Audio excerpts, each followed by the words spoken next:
What's up, YouTube? This is Too Raw for TV. All right, so I'm going to continue this series of players who I feel are more than deserving of being in the Hall of Fame. But what I'm going to do is, because there apparently are some very sensitive Golden State Warrior fans in the comment section, all right, and subscribe to me, I'm no longer going to attach Draymond Green to these videos. I will say this, though, also. I know that there are some people who listen to me primarily to hear me criticize LeBron and to validate their uh, animus that they feel toward LeBron, but I didn't realize that I have that many people listening to me solely just to hear me shit on LeBron and really feel no way whatsoever about my channel or me as a YouTuber. Some of the comments that I saw in that Steph Curry video, that was the first time that I criticized Curry in years. Okay, the first time speaking my actual thoughts about Curry. I could lie and tell you how I say and claim I think he's the greatest player or top 10, 20, but I was being honest. I did one video talking about Curry like that, and the response that I got shocked me. Like, I knew it was going to be some people that were going to be irritated, but I mean, some longtime people, I was like, what? Okay. So I take that as a lesson. Now I kind of know how some of you guys kind of really feel about me. So, it is what it is, you know? So I just take that as a learning lesson. So moving on to this video, Mark Aguirre, to me, should be in the Hall of Fame because of his overall dominance.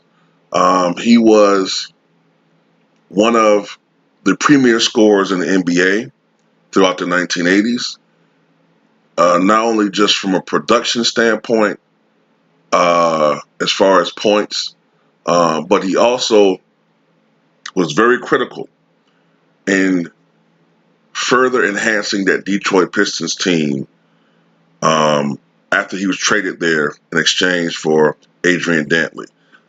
He fit that system perfectly, and he made them basically an unbeatable team for the next couple of years. And if injury hadn't intervened, that team could have three-peated, maybe.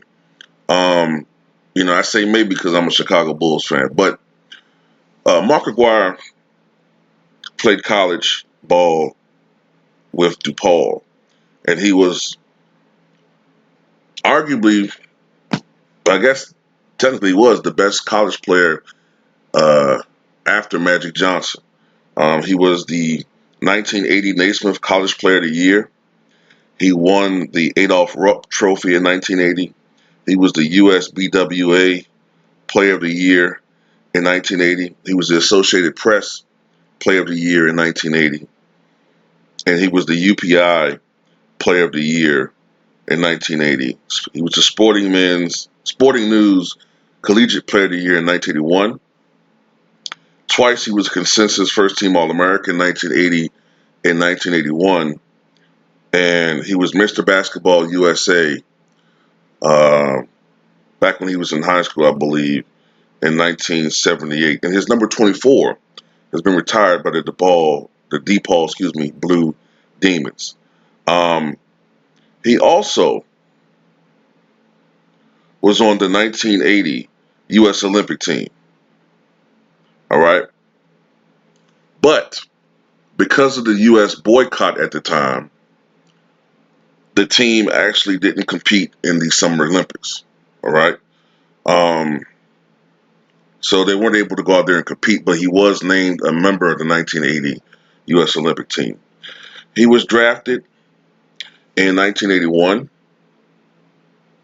by the Dallas Mavericks in one of the best drafts of all times. I know a lot of people bring up the 1996 draft. That was one of the greatest drafts, if not the greatest draft of all time. The 1984 draft is one of the great drafts. The 2003 draft It's one of the great drafts of all time. But the 1981 draft was also tremendous. And Mark Aguirre was drafted first overall.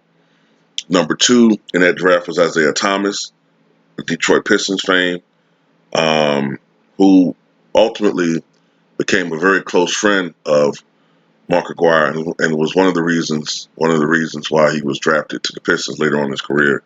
Um, Third in the draft that year was Buck Williams from Maryland. He was a star with the then New Jersey Nets. He had a long and productive NBA career, and I believe he was Rookie of the Year, 1981-82. Also in that draft was the athletic phenomenon known as Orlando Woolridge. Steve Johnson was in that draft. High-scoring Tom Chambers was in that draft. Future fellow Dallas Mavericks teammate Rolando Blackman was in that draft. Bernard King's brother Albert King was in that draft.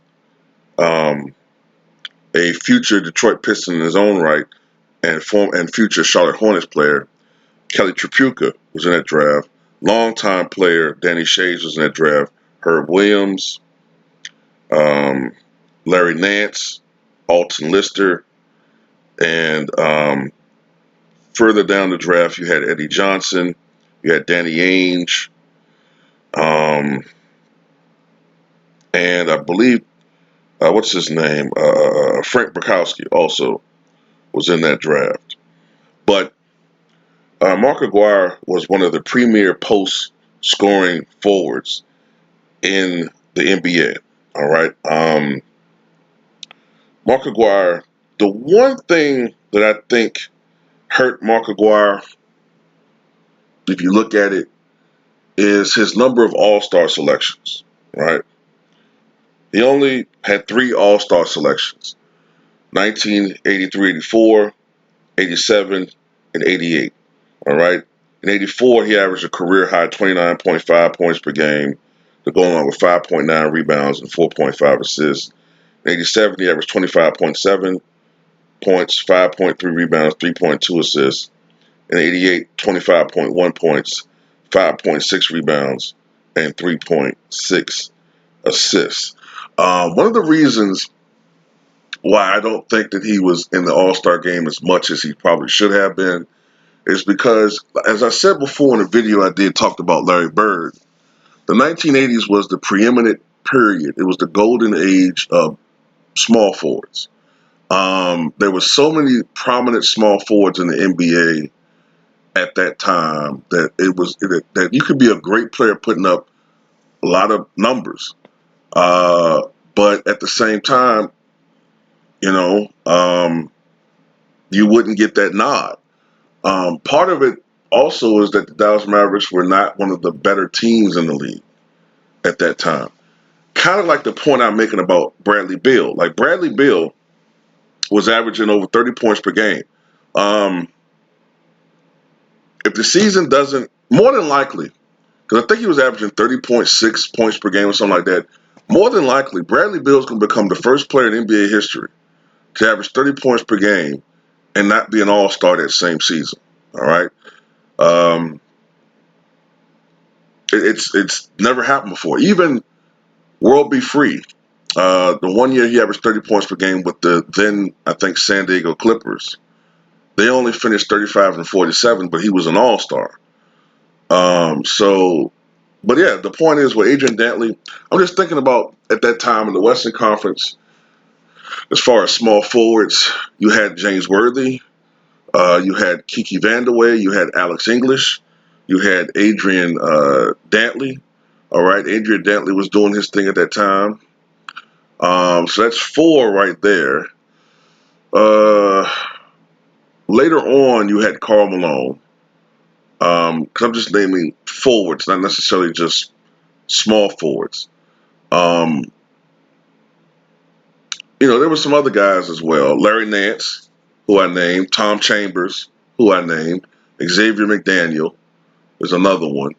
Um, and I'm just naming guys in the Eastern and the Western Conference. So, and there's some people I'm missing, off my head.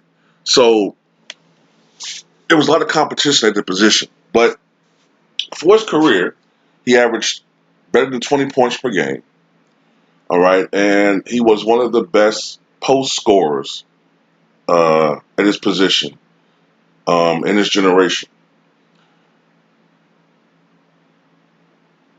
Now, as a matter of fact, for his career, he averaged 20 points, 5 rebounds, and 3.1 assists. So he was a guy that was an all-around player, not just a chucker. So, because of his style of play, he was a natural fit for the Detroit Pistons teams. Now, in '86, I think it is. I think it was '86 or '87. I think it was '86. The Pistons acquired Adrian Dantley.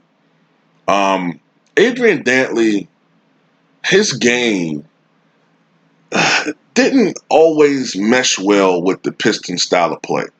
All right. Sometimes it worked, but sometimes it didn't. All right. But to give you an idea about how Adrian Dantley just flourished with the Detroit Pistons, how they flourished with him. He was acquired, I think, midway around the All-Star break, I believe it was, during the '88-'89 season. And when the Pistons had Adrian Dantley on their roster, they were good. They were good, but they weren't running away with it. They were 26-15, all right, at the time. After they traded for Mark Aguirre, the Pistons went 37-4 the rest of the season and won 63 games, which was the franchise record until I think it was a 2005 or 6 Pistons won 64 games. But they ran away with it the rest of the season, and they just blew the Lakers out in the finals. Albeit the Lakers had injury issues, but um, they just dominated the league over the next couple of years. They won 59 games the next year, beat the Bulls in a 7-game series in the Eastern Conference Finals, and then they beat Portland in 5 in the NBA Finals. Then when you look at it, the Chicago Bulls gave the Pistons a better challenge than the NBA finalists. After that, eventually, injuries, and I guess you can say age to an extent, took a toll on the Pistons. And eventually, Mark Aguirre finished his career out with the Los Angeles Clippers.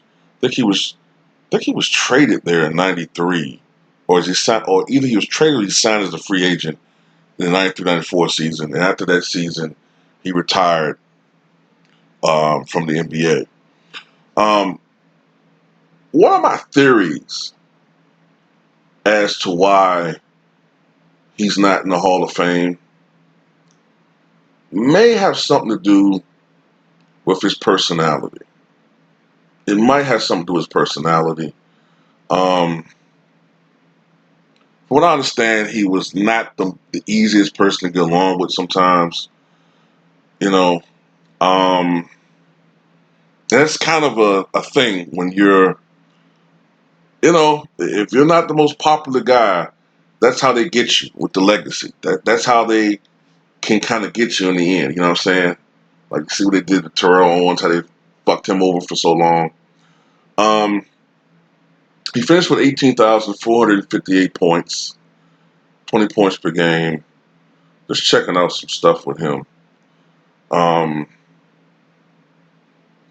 his career, he shot 48.4% from the floor, which is a pretty good percentage. He sacrificed his numbers with the Detroit Pistons. All right, during his Pistons career, he sacrificed his numbers, and he was generally like probably the third option, I think, after Isaiah and Joe Dumars. And sometimes Dumars was the first option, I think. So Aguirre was the third option, I believe, the Detroit Pistons. During his Pistons years, he averaged 12.9 points on 46% shooting from the floor. When he was with the Dallas Mavericks, though, he was a premier scorer, 24.6 points, 5.7 rebounds, 3.8 assists. Shot 49% from the floor. He was just a deadly, deadly scorer with that franchise. But yeah, I think his personality may have something to do with why His number 24 was never retired by the Dallas Mavericks. I think it has something to do with it too, because it makes no sense whatsoever why his number hasn't been retired by the organization. But let me say this though: you look at what he was able to accomplish: 20 points per game for his career, over 18,000 points, three-time All-Star, two-time NBA champion. Okay, would have been an Olympian had there not been a boycott that year by the United States of America to boycott the Soviets because of their, if I'm not mistaken, if I remember correctly, because of their aggression toward Afghanistan when it comes to foreign policy. But if you look at certain guys that have got in recently, right? If you look at, for instance, Jack Sigma, if you look at Chris Mullin, if you look at Adrian Dantley, when you look at them, especially with Dantley because he never won a championship, and Mullin never won a championship. Aguirre won two, and Dantley averaged over 20 points per game for his career. I don't quite understand why he's not in the Hall of Fame. It doesn't make any sense. The numbers are more than deserving. When you look at the fact that he was probably a superior player, in my opinion, to Mullin, and his accolades are superior to Mullin. The one thing that helps Mullin is that dream team selection. That really helps him out. Because when you look at Mullin, he had like what would you say, like a 4 or 5 year stretch where he was putting up 25 points? Maybe a 4 year stretch, 25 points, 6 rebounds. But look at Mullin right quick. Don't get me wrong, Mullin was putting up some numbers, but he didn't do it for as long, in my opinion, as Mark Aguirre. And also, Mark Aguirre sacrificed his numbers for the betterment of the team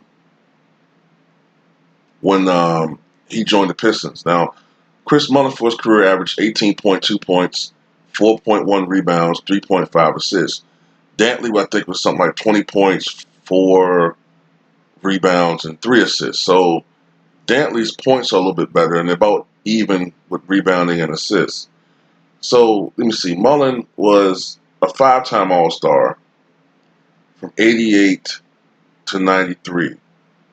After that, he wasn't the same player. So it was a 5-year stretch where Mullin was the man, all right?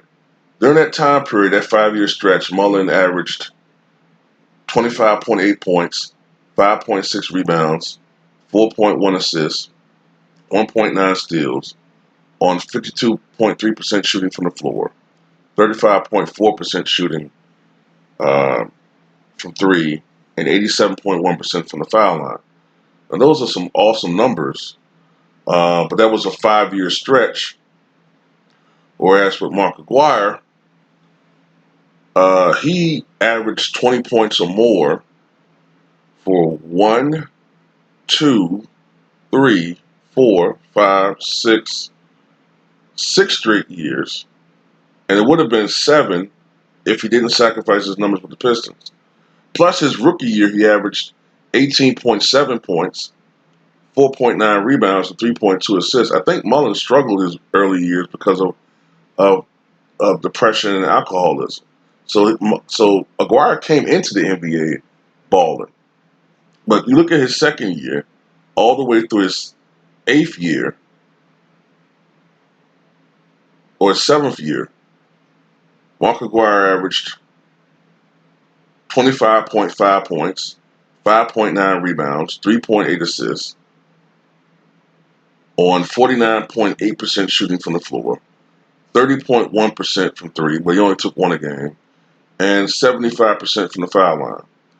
Yeah, so that's the guy I'm kind of comparing him to.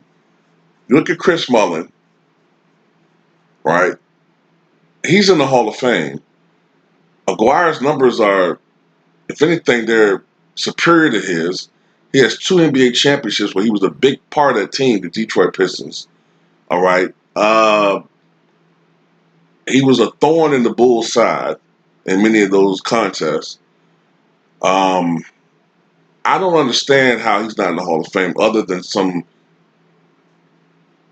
you know what I'm saying? But tell me what you guys think, man.